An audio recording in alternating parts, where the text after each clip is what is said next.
There are a couple of issues that we want to look at here. The first issue that everyone asks me is, how can I get involved? How can I get money from NRM for my area to be cleared of invasives? How does the system work? And the system works in very specific ways, and it's changed quite a lot over the last few years. Basically, the NRM system works on 3-year cycles. Every 3 years, they send out a big document to say, we have 870 million, we would like to spend it on removing invasives. What can we do? Who would like to do it? And you have a specific time and date to get your tenders in. And the tender asks very specifically, it says, we would like to remove invasives in riverine areas, we would like to remove invasives from biodiversity-rich areas, we would like to remove invasives, particular animals, we would like research done, we would like biocontrol done, and put it in. Now, the last tender came out in December 2020, and it's a nightmare. All of a sudden, you're told through the grapevine that it's out. You've got to go to a report back session. The report back session, in my case, I missed the Joburg online once. I had to drive to Howick to go to one there. And then basically you spend the Christmas period putting together documents that are this thick, and you have to put them in by the 19th of January. And the problem is that in this particular tender, a lot of municipalities lost out. In Stellenbosch, we were talking to the municipalities who said, we've had Working for Water helping us in our protected areas, which are municipal nature reserves, for the last 10 years. All of a sudden, Stellenbosch municipality went away in the December period. They didn't get the documents in. And, we have to explain to the people of the Stellenbosch area that you're not going to get any, Working for Water help for the next, 3 years. So you have to know when these are coming out, when they are. Second of all, you have to be an organization. The government does not deal with individuals. They deal with organizations that represent. So get yourself into a conservancy. Become the something Blairgowrie residents of the water that's going through the bottom of our gardens group. And then take them much more seriously. And then you've got to get a control plan. You've got to work out what the invasives are. It's not good enough just to say to the government, I've got invasives at the bottom of my garden, I need them removed, and why aren't you guys here next week? These people work in vast amounts of money, vast amounts of operation, and you've got to know what they're doing. So really that simply is the bottom of the plan. And so there's a huge amount of work and organization that goes into even before the money arrives. Then second of all, there's been a huge change, massive change. And you have to smile. For 20 years, Working for Water was run by quite socialist-orientated people who really felt very strongly that the little people should have a step up in life. And as a result, they had something called the drawdown system. So the whole Working for Water is a bit militaristic in that it's designed into large numbers of people, and there's a leader, and then there's 12 people. Leader, 12 people. Leader, 12 people. And then these sort of like little teams that are taking out all the invasives go into provincial structures. They're geographically together, and then there's Working for Water, Working for Fire, and all of the various angles. But the point is that these particular sort of small groups used to be given, they said that it was very difficult for people on the ground to actually do invasive clearing if they didn't have a bucky, if they didn't have tools, if they didn't have help. So they had a drawdown. Unfortunately, over the years, the drawdown was abused. So people would get money and then they wouldn't clear the invasives that they were. So there was a lot of criticism along the way. And in 2018, the whole situation changed. No more drawdowns, no more money up in front, no go and buy yourself a bucky and then you do the work. Now, guess what? The system is, you do the work, and at the end of the month, we will pay you. How's that? The whole system has now changed, and contractors are having a really, really tough time. As you can see here, these are contractors from the Littleton area in Pretoria who are, have got a small group of 12, and they sort of are clearing out the mob. The money involved in Working for Water is huge. It is still the government's top poverty relief program for the country. It is absolutely vast in whatever. And you can see it started out 27 million. It started out in 1995, and now in 2020 we're talking 870 million. So when people say the government is not spending enough on invasive species, I'm speechless. I can't even answer. I mean, it's just, to me, it's just inconceivable that they could possibly not understand that 15 billion has been spent on removing invasives. And what other country in the world has that kind of ability? Yes, the invasives are huge. Yes, they're getting bigger and bigger. Yes, we're not winning the war. But my gosh, we really are trying internally to do more than a lot of people around the world are doing. And this is what it actually looks like. So you can see it's gone from 1995 through to 2020, and here we are sort of really, we're talking about, that's the sort of the billion line. So there were a good 5 years when the economy was doing quite well, where there was quite a bit of billion. I will be very, very interested to see the 2021 figures, because obviously I think the government juggled a lot of money around. We had COVID, the country was facing all sorts of dramas, and we do know that for 14 months, you know, the contracts weren't sent out and weren't awarded. So there were a lot of contractors who went through a very, very big painful time. There were a lot of universities who went through a painful time. But it's not like money was withdrawn. You know, you have a contract. You have a contract beginning, a middle, and end. The contract ended. So, and after it ended, you know, new tenders were put out. So how, it's not a mystery. This is government money. It is documented wherever you want to look at. And you just got to know where to go and find this stuff if you want to see where all the contracts are. So this is working for water, and those are all the contracts that are happening across the country. There you can see working for water, working for wetlands. There are high altitude teams working in a lot of the Cape Fold Mountains, working for ecosystems and the value added industries. So if we're having a look at Gauteng, this is a Gauteng operation. So if you have a look around, I've tried to make it as easy as possible. We've got Joburg, Midrand, Pretoria. So out here we've got Bronkhorstspruit. Here we've got Headops. We've got up at the top here, we've got Garankua. More social, lots of work up in the Brits area, Lanseria. We've got Atteridgeville. It's quite a bit in the Arpies River here. And then we've got down here in Broederplaat, there are actually quite a lot. And here you can see there's working for wetlands as well. Working for wetlands is just north of Lanseria. And these are the projects that happen basically 2021. Now if you want to go and have a look at them a bit more closer up, you can see that the cradle of humankind has a contract. And if you go onto this website, you'll see exactly who's got the contract. There's no mystery, it's no secret, and it's all as clear as days. There's Mahali's, there's the Yuxkay, they're working in the Yuxkay area, Arpies River, Henops. Sesame Sprite is Littleton, a lot of pom-pom weed, and this area around the sort of Pretoria area is where all the big operations are for the tourism, basically Voortrekker and the big Nelson Mandela Monument, and there are a couple of quite significant mountains, hills around that area that are covered in pom-pom, and the teams continue to work there. This is what it looks like if you go onto the website, www.workingforwater.org.za, and you will see. So you can go in and you can say, okay, what's a reed flay? People are talking about the reed flay. A couple of pictures from Lucas of the reed flay teams. And then you can see here that it's working for water, it's 1.5 billion, 27.3 people, that's part of the whole working for water per day nonsense, but to all intents and purposes they haven't cut someone up, it's 24 people day basically. And this is the name of the construction company, and that's the allocation of that particular money to that particular contractor as to who's actually got it. It's clear as day, it's very available, anyone can go on the website, no mysteries here. If you go further apart and you have a look at the Eco Furniture Factory, this is the dry mill up at Garankua.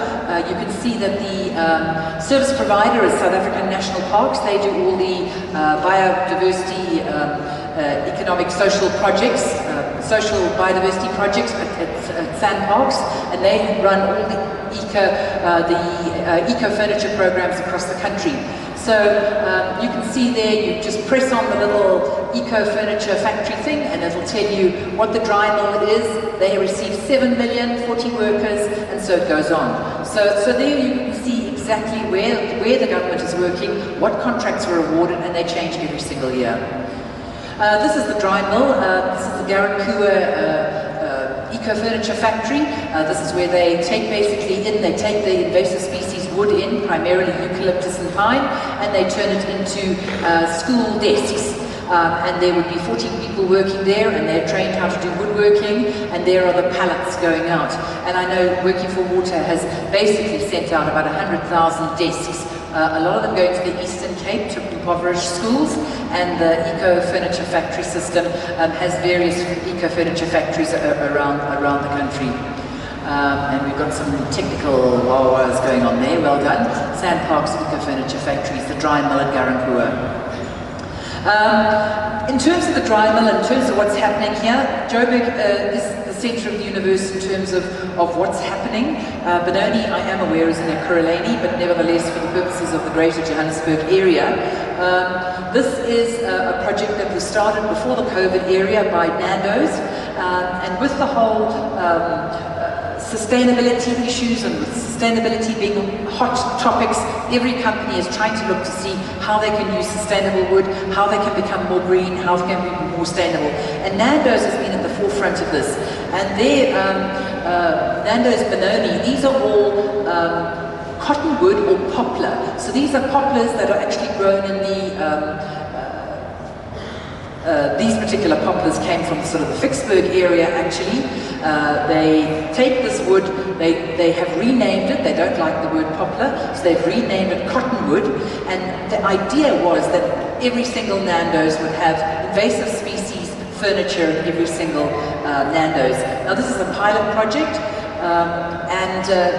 in the Vicksburg area, this is the Nando's design. So there's the poplar or the cottonwood, and this is how all the chairs in Nando's eventually will be.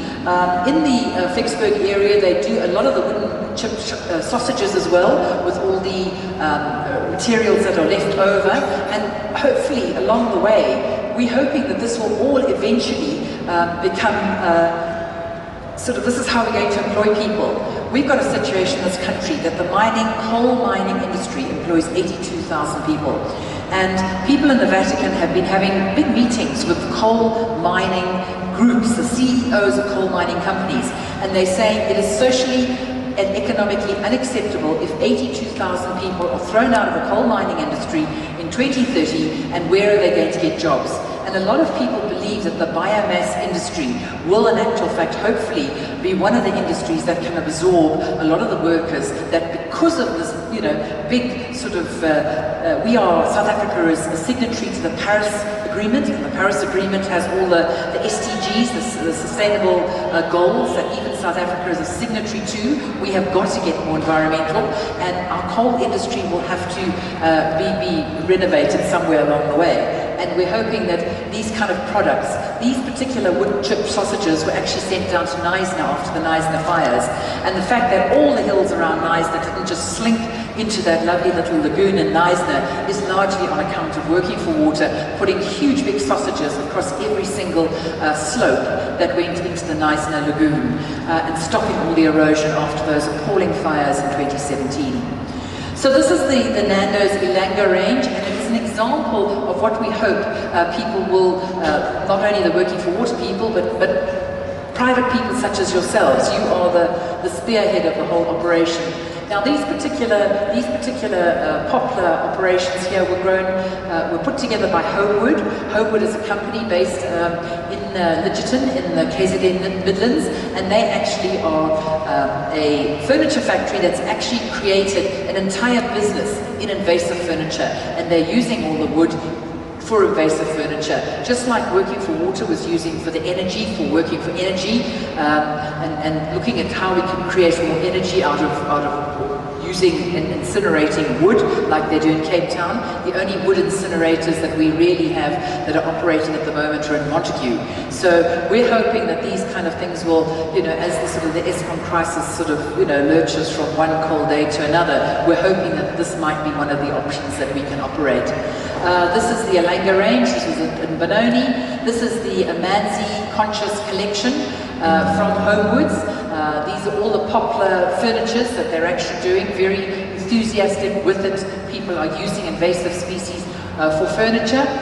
There they are there, handmade, made by people, and largely of poplar wood. And these are the people who, the Nando's refurniturization of all their operations obviously came to a grinding halt in COVID, while every business person watched to see what was going to happen and whether anyone would ever go back to a restaurant ever again. But I think if we are all, think positively, I think that world will return to normal.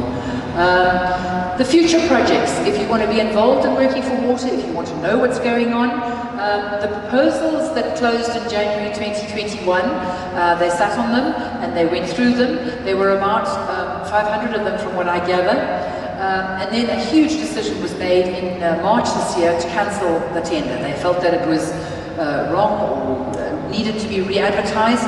So they cancelled that particular operation, and they are planning to re-advertise in June or July. They're planning to re-advertise and say, this is what we need, and it's going to be more streamlined, and the documentation is going to be better. It's all going to be redone.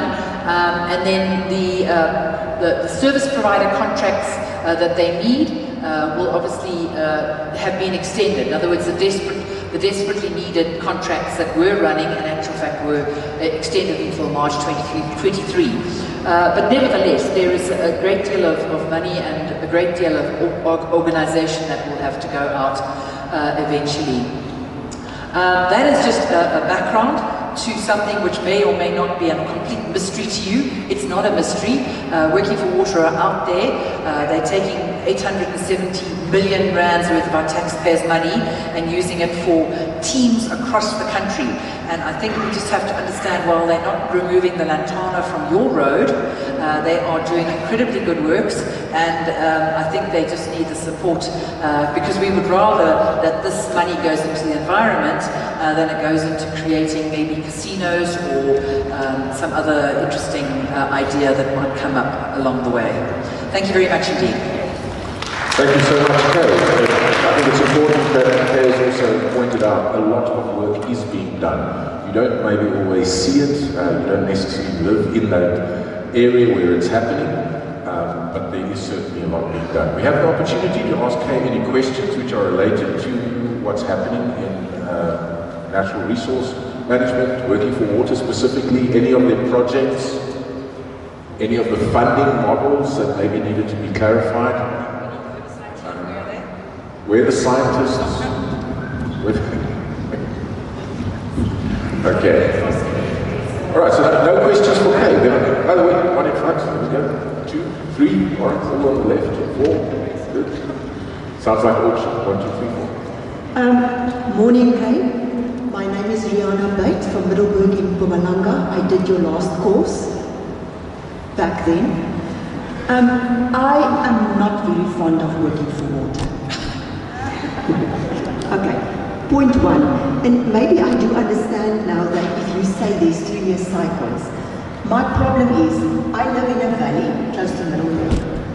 There's a gravel road going to the tar road. Working for Water a couple of years ago, on some of the farms, they cut off all the wattle trees. During that time, me and my husband like walking in the veld. We walked there and there were traps on the big holes of the porcupines. So that was my first thing. Then, the thing is, it seems to me like there's never follow-up operations, because there in that spot where they cut off all the wattle trees is now sky high again. Okay, that's point number 1. Point number 2. I'm not sure who is supposed, I'm not sure if it's Working for Water or Working for Wetlands that remove the hyacinths. It's a combination. There's Working for Wetlands, some Working for Water. Sometimes it's directly coming from DVDO's aquatic budget, which is the case of Rhodopart Dam. Okay, but also through our valley, the Olifant River goes through our valley. That thing is sometimes like a green lawn with the hyacinths.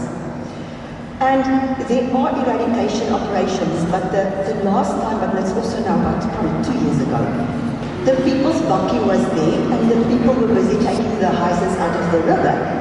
And I mean, I live there, I know it's not just the hyacinths that's in the river. There's other things also in the river.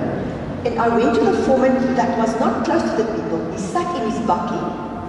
He wasn't close to the people. He sat in his bakkie. I went to him and I asked him, but you're removing the hyacinths. What about the other invaders? Oh no, he only gets paid for the hyacinths. That was the answer that I got. So no, I'm not fond of working for water. Maybe you can explain to me how it is supposed to work, but I don't think it's working currently.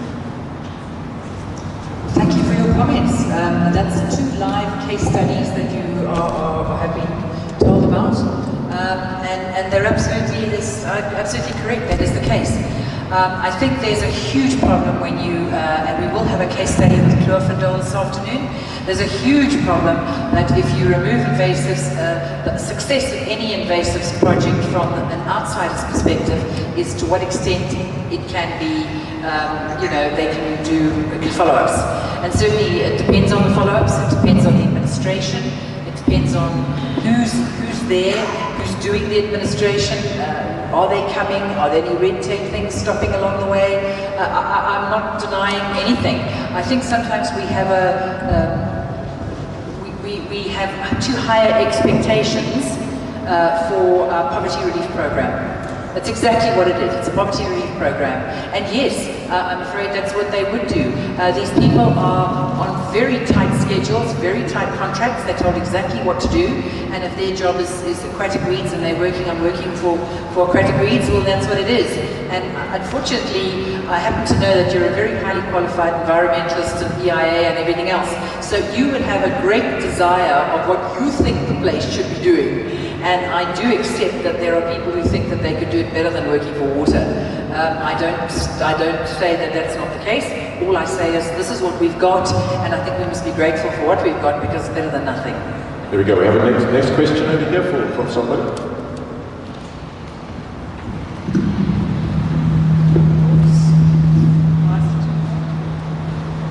I'm Angelina Arcala from Blue Earth. I'm interested in the training of people in these programs. You said that it's a poverty alleviation program, and I think that does have its limitations, but I think it also has possibilities. My own sense is that in a 3-year period, people should be able to come out with accredited courses, including an acknowledgement of skills learned that are not necessarily transferred through the traditional modes of learning, such as writing. I'm also concerned about the lack of traditional knowledge in these systems. If people work in specific areas, and there are biomes where the knowledge is held in traditional systems, why are those people not using that knowledge? Why is that integration not happening? So I know it's a bit more sophisticated than perhaps you can manage, but it's something to think about.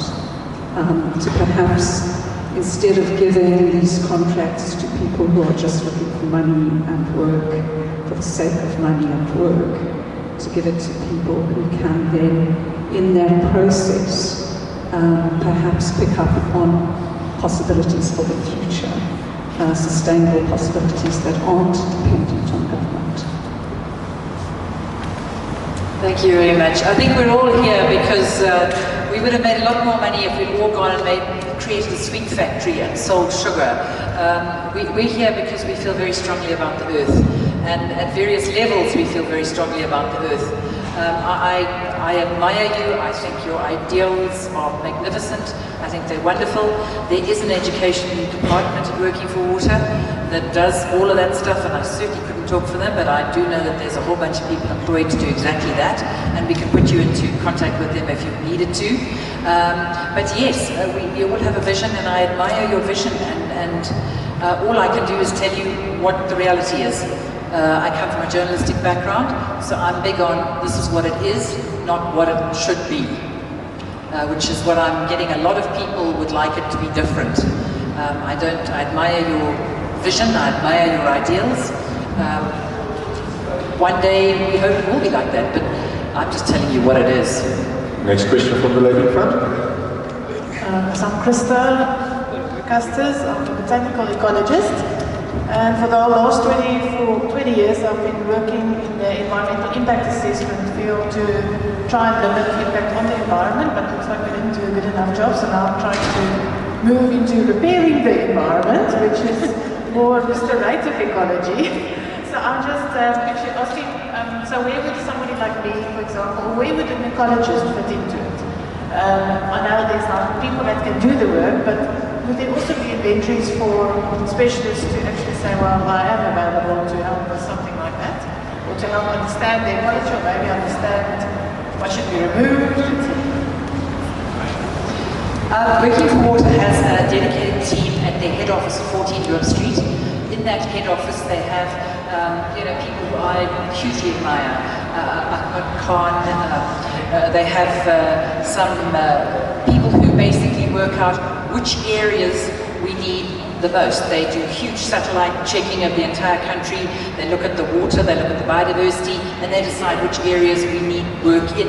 And then they say, we need work in this area and we would like to do it. In terms of ecologists and higher level people, this program is not aimed at you, I will be honest, and I'm probably the only person in the whole country who will say that. It is aimed at a poverty relief program of these 12 people with a bakkie and one leader, and it is orchestrated from a government level at employing rural people. The concept in the olden days was really walk to work, in that sort of from your sort of village area to work the area. That has evolved into a bakkie operation. I think in actual fact, in terms of ecology, Working for Water would like to say that they are moving towards a situation of rehabilitation, not just removal.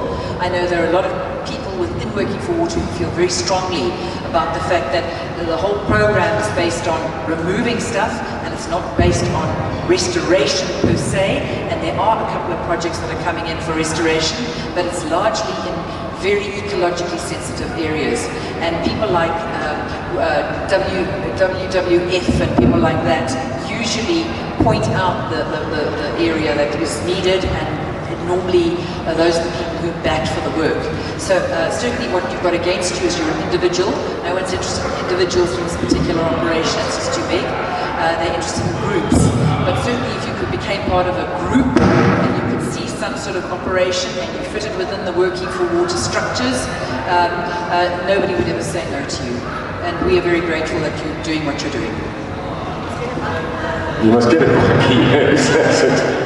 Some huge restoration projects in the Eastern Cape which have taken place by Working for Water over the years. Do you have any more questions before we can move on? Nothing.